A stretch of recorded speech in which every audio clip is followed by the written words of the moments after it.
नमस्कार प्यारे साथियों, स्वागत है आपके अपने ही यूट्यूब चैनल द अपग्रोथ में। आज की इस क्लास के माध्यम से हम लोग जैक बोर्ड क्लास 9 विषय जो है सो हिंदी का आज हम लोग सेट 1 को देखेंगे, जो कि जैक बोर्ड के द्वारा जो है सो जारी कर दिया गया है। तो देखिए, यह मॉडल प्रश्न पत्र जो है सो 2023-24 के लिए है।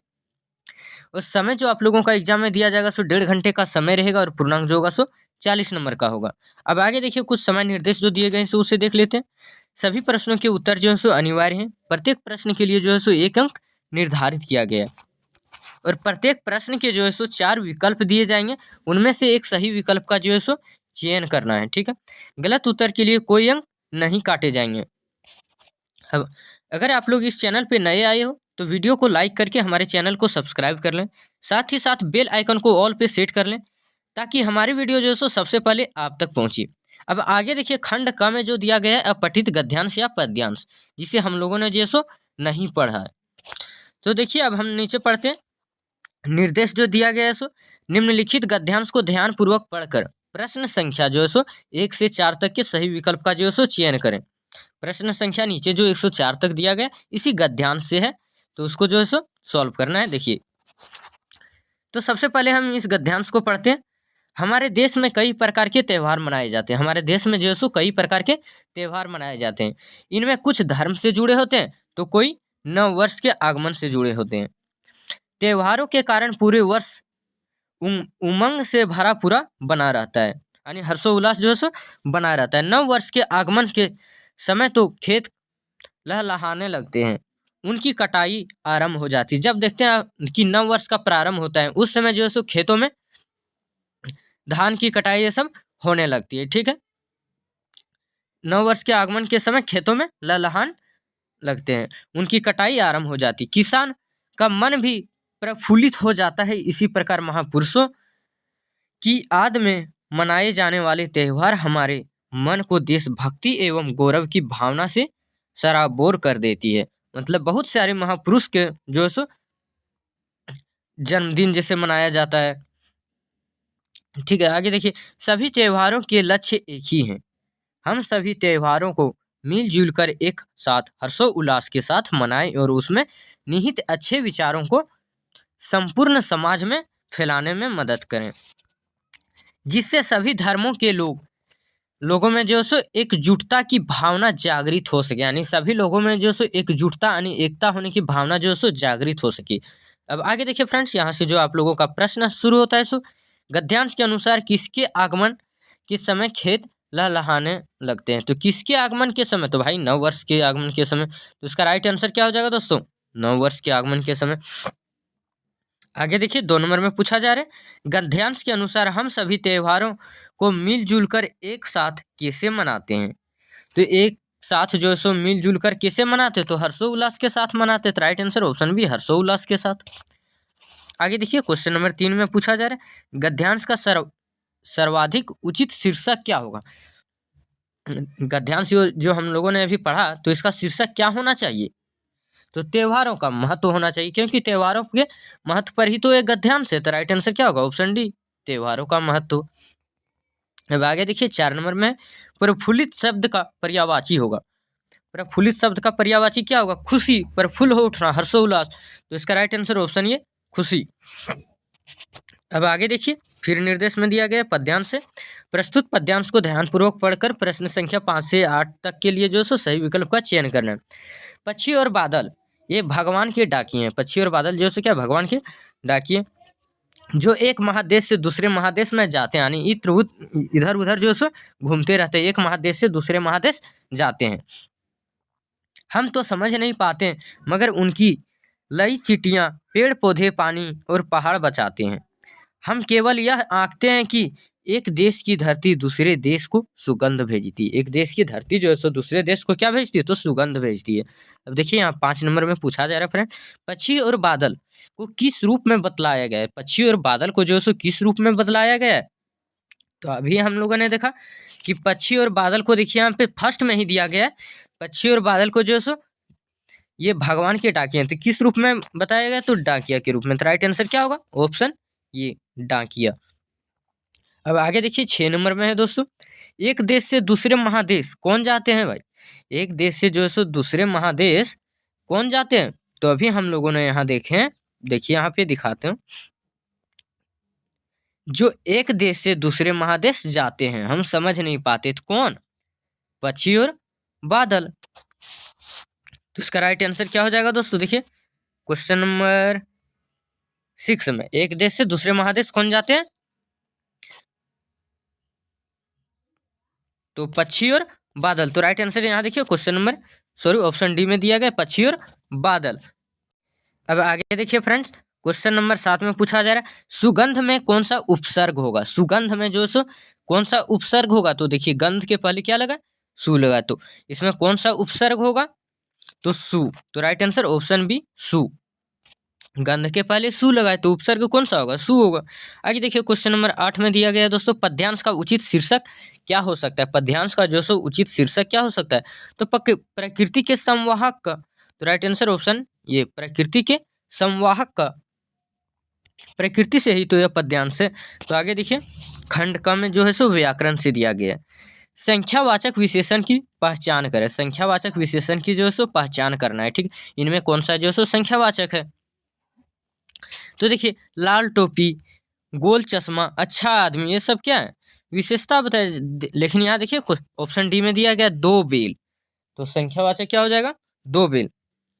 अब आगे देखिए क्वेश्चन नंबर 10 में पूछा जा रहा है दोस्तों, विज्ञान शब्द में ईक प्रत्यय लगाने से नया शब्द क्या बनेगा? विज्ञान शब्द में जो सो ईक प्रत्यय लगाने से नया शब्द क्या बनेगा? विज्ञान में देखिए ईक लगाइए तो इसमें कौन सा नया शब्द बनेगा? तो वैज्ञानिक बनेगा। तो राइट आंसर ऑप्शन सी वैज्ञानिक। अब आगे देखिए क्वेश्चन नंबर 11 में है दोस्तों, इनमें से सरल वाक्य का उदाहरण कौन सा है? यहाँ पे जो ऑप्शन दिए गए इनमें से सरल वाक्य का जो है सो उदाहरण कौन सा है? तो जोर जोर से वर्षा हो रही है, पहला नंबर। बी में दिया गया वर्षा हो रही और बिजली चमक रही। ये क्या है? सरल वाक्य तो नहीं, इसमें जो है सो मिला हुआ यानी संयुक्त वाक्य। मोहन ने कहा कि कल वर्षा होगी, यह जो है सो मिश्र वाक्य है। मोहन ने कहा कि कल वर्षा होगी यानी मोहन ने भी कहा है और वर्षा भी हो रही, तो यानी जो है इसमें दो वाक्य मिला हुआ है। वर्षा हो रही तथा लड़के खेल रहे, इसमें क्या देखिए संयुक्त वाक्य, संयुक्त वाक्य है। वर्षा हो रही और लड़के खेल रहे, तो सरल वाक्य कौन सा होगा? जोर जोर से जोर जोर से वर्षा हो रही है। अब आगे देखिए क्वेश्चन नंबर 12 में पूछा जा रहा है दोस्तों, इनमें से किस वाक्य में कर्ता ने चिन्ह का सही प्रयोग हुआ? कर्ता का चिन्ह क्या होता है? ने। तो इनमें से कौन सा जो सो ने का जो सो सही प्रयोग हुआ है? कौन सा वाक्य में? अब देखिए ऑप्शन में देखिए शिक्षक ने कहा, ठीक है। आगे देखिए सीता उसने खाना खा रही थी, उसने खाना खा रही थी, ये क्या सुनने में अच्छा लग रहा है? उसने खाना खाया, ये हो सकता था, या वह खाना खा रहा था, या वह खाना फिर खा रही थी।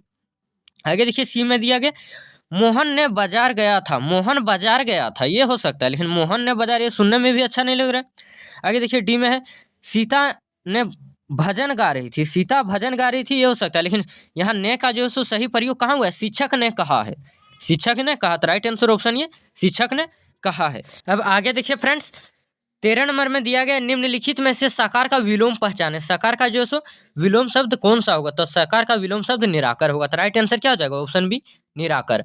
अब आगे देखिए क्वेश्चन नंबर 14 में पूछा जा रहा है दोस्तों, ईंट का जवाब पत्थर से देना मुहावरा का सही अर्थ पहचाने। ईंट का जवाब पत्थर से देना का मुहावरा का जो सो सही अर्थ क्या होगा? तो कड़ा प्रतिरोध करना। तो राइट आंसर ऑप्शन ये, कड़ा प्रतिरोध करना। आगे देखिए 15 में है निम्नलिखित में से कौन शब्द का एक वचन है? कौन जो है सो शब्द का एक वचन है? तो शब्द का एक वचन कौन है? तो आकाश है। तो राइट आंसर ऑप्शन डी आकाश। आगे देखिए 16 में है औपचारिक पत्र में इनमें से कौन सा विकल्प नहीं होगा? औपचारिक पत्र जब हम लोग लिखते हैं तो इनमें से जो कौन सा विकल्प जो होगा सो नहीं होना चाहिए? अभिवादन, दिनांक, पता, विषय। तो कौन सा नहीं होना चाहिए? तो अभिवादन। औपचारिक पत्र में जो सो अभिवादन नहीं होना चाहिए। अब आगे देखिए 17 में दिया गया दोस्तों, निबंध लेखन के अंतिम चरण को क्या कहते हैं? तो निबंध लेखन के अंतिम चरण को क्या कहते हैं? तो निबंध लेखन के अंतिम चरण को क्या कहते हैं? तो उपसंहार कहते हैं, उपसंहार। तो राइट आंसर ऑप्शन सी उपसंहार। आगे देखिए 18 में दिया गया दोस्तों, संवाद में कौन से अंश आवश्यक होते हैं? संवाद में जो है सो कौन से अंश आवश्यक होते हैं? तो संवाद में जो सो नाम, भाषा, स्थान और गतिविधि जो है सो आवश्यक होते हैं। तो राइट आंसर ऑप्शन डी नाम, भाषा, स्थान और गतिविधि। आगे देखिए 19 नंबर में है दोस्तों, की आगे देखिए खंड ग में दिया गया है दोस्तों पाठ्य पुस्तक से जो कि है निर्देश में जो दिया गया प्रस्तुत पद्यांश को ध्यान पूर्वक पढ़कर प्रश्न संख्या जो है 19 से 22 तक के लिए सही उत्तर का चयन करना है। ठीक है, अब देखिए हम लोग यहाँ पढ़ते हैं पद्यांश को 19 से 22 तक के लिए सही उत्तर का जो है चयन करना है। अब यहाँ से देखिए पद्यांश शुरू होता है। एक काले माथे वाली चतुर चिड़िया, एक काले माथे वाली जो थी सो चतुर चिड़िया श्वेत पंखों के झपाटे मार फौरन टूट पड़ती है भरे जल के हृदय पर। एक उजली चटुल मछली चोंच पीली में दबाकर दूर उड़ती, गगन में कहाँ उड़ पड़ती तो गगन में। आगे देखिए क्वेश्चन नंबर 19 में है दोस्तों चिड़िया के माथे का रंग जो है सो कैसा है। तो चिड़िया का माथे का रंग जो होता है सो कैसा है तो काला है। तो राइट आंसर ऑप्शन ये काला। आगे देखिए 20 में है दोस्तों कवि ने चतुर किसे कहा है। तो कवि ने जो सो चतुर किसे कहा है चिड़िया को। तो राइट आंसर ऑप्शन बी चिड़िया, चिड़िया हो जाएगा राइट आंसर। आगे देखिए 21 में चिड़िया मछली को किस तरह पकड़ती, चिड़िया जो सो मछली को किस तरह पकड़ती है तो झपाटे मारकर। तो राइट आंसर ऑप्शन डी झपाटे मारकर। आगे देखिए 22 में है गगन का पर्यायवाची कौन नहीं होगा, गगन का जो सो पर्यायवाची कौन नहीं होगा तो वसुधा। तो राइट आंसर ऑप्शन सी वसुधा। आकाश नभ आसमान जो सो क्या है गगन का पर्यायवाची शब्द है। आगे देखिए 23 नंबर में है दोस्तों निर्देश जो निम्नलिखित प्रश्नों के सही विकल्प का जो सो चयन करना है।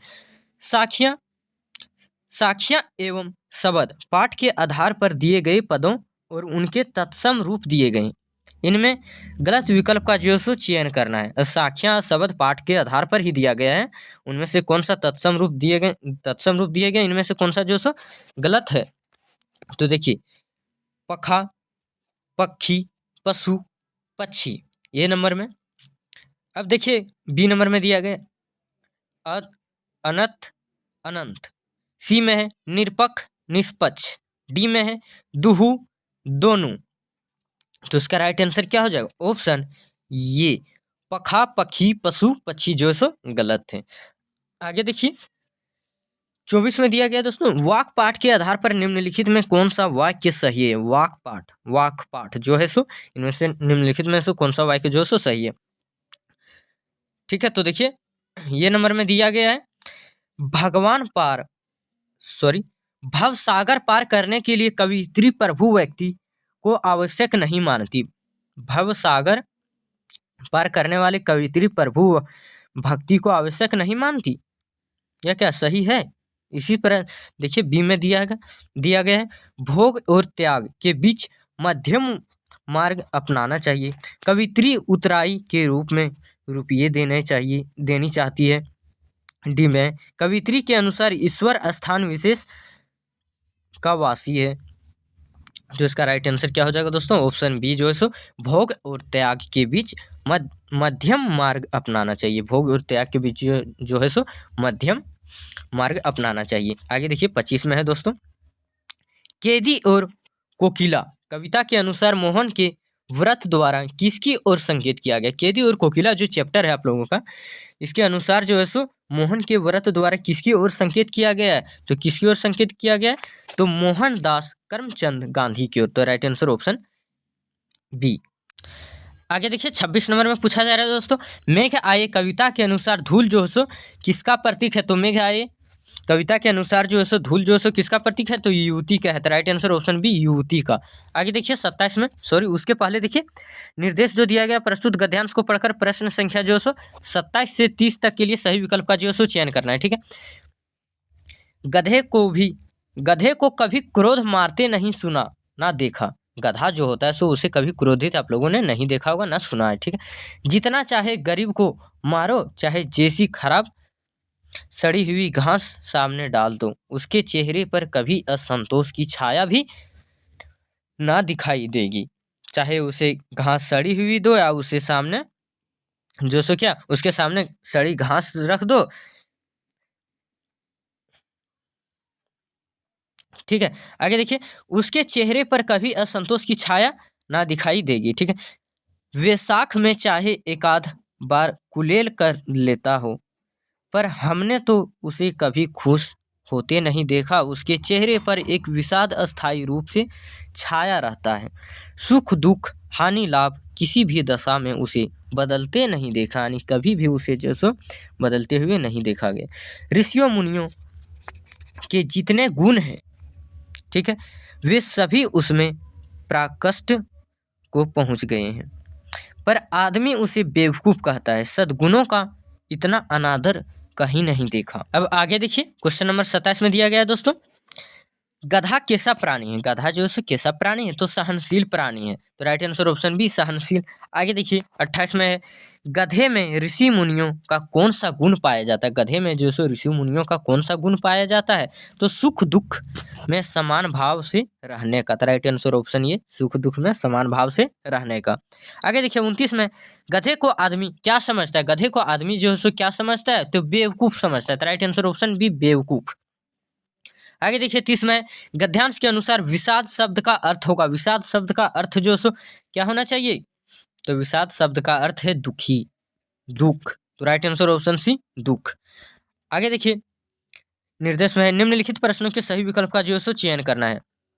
यह जो सो चैप्टर से दिया गया। लहास की ओर पाठ के लेखक के सहयात्री का नाम क्या था? लहास की ओर पाठ के लेखक के सहयात्री का नाम क्या था? तो सुमित था। तो राइट आंसर ऑप्शन ये सुमित। आगे देखिए 32 में, सांवले सपनों की आद। सांवले सपनों की आद जो चैप्टर है, ठीक है, इसके अनुसार जो है सो पाठ के अनुसार साइलेंट वैली कहाँ स्थित है? इसके अनुसार जो है सो साइलेंट वैली जो है सो कहाँ स्थित है? तो केरल में। तो right answer option C Kerala. आगे देखिए 33 में, किस ब्रिटिश सेनापति ने देवी मेना पर सहानुभूति दिखलाई थी? किस ब्रिटिश सेनापति ने देवी मेना पर जो है सो सहानुभूति दिखलाई थी? तो सर टॉमस है। ने तो right answer option B sir Thomas है। आगे देखिए 34 नंबर में है दोस्तों, मेरे बचपन के दिन पाठ के अनुसार महादेवी वर्मा को उनकी माताजी ने सबसे पहले किस ग्रंथ को पढ़ना सिखलाया? किस ग्रंथ को जो सो सबसे पहले पढ़ना सिखाया? तो पंचतंत्र। तो right answer option C Panchatantra. आगे देखिए 35 में, जूता हमेशा टोपी की कीमत रहा है। जूता जो होता है सो हमेशा टोपी की कीमत रहा है। यह पंक्ति किस पाठ से ली गई है? यह पंक्ति जो है किस पाठ से ली गई? प्रेमचंद के फटे जूते से। Right answer option B Premchand के फटे जूते। आगे देखिए 36 में, मेरे संग की औरतें पाठ में लेखिका की नानी ने अपने पति के मित्र प्यारे लाल से अपनी पुत्री के लिए कैसा वर ढूंढने का आग्रह किए? तो कैसा वर जो है सो ढूंढने का आग्रह किए? तो आज़ादी का सिपाही। तो राइट आंसर ऑप्शन सी आज़ादी का सिपाही। आगे देखिए 37 में, रीढ़ की हड्डी एकांकी के रचनाकार निम्नलिखित में से कौन से हैं? रीढ़ की हड्डी जो एकांकी चैप्टर है, इनके लेखक जो है सो कौन है? रचनाकार कौन है? तो जगदीश चंद्र माथुर है। Right answer option C Jagdish Chandra Mathur. आगे देखिए 38 में, रीढ़ की हड्डी एकांकी में विवाह योग्य कन्या का नाम क्या है? रीढ़ की हड्डी एकांकी में जो सो विवाह योग्य कन्या का नाम क्या है? तो उमा है। राइट आंसर ऑप्शन ये उमा। आगे देखिए 39 में है दोस्तों, निम्नलिखित में से किस पाठ में विस्थापना का दर्द है? निम्नलिखित में से किस पाठ में जो सो विस्थापना का दर्द है? तो किस पाठ में? तो माटी वाली। राइट आंसर ऑप्शन सी माटी वाली। आगे देखिए क्वेश्चन नंबर 40 में, जो कि इस सेट का अंतिम प्रश्न है, माटी वाली पाठ में किस शहर का वर्णन हुआ है? माटी वाली पाठ में जो है किस शहर का वर्णन हुआ है? तो टिहरी शहर का वर्णन हुआ है। तो राइट आंसर ऑप्शन ये टिहरी शहर। अगली क्लास में आप लोगों को जो है सो किस टॉपिक पे वीडियो चाहिए उसे कमेंट बॉक्स में लिखकर जरूर बताएं, ताकि मैं उस टॉपिक पे वीडियो बनाकर इस चैनल पर अपलोड कर दूं। और अगर आप लोग सब्सक्राइब नहीं किए तो सब्सक्राइब कर लें, ताकि हमारी वीडियो जो सो सबसे पहले आप तक पहुंचे। आज की इस क्लास में इतना ही। धन्यवाद। जय हिंद, जय भारत।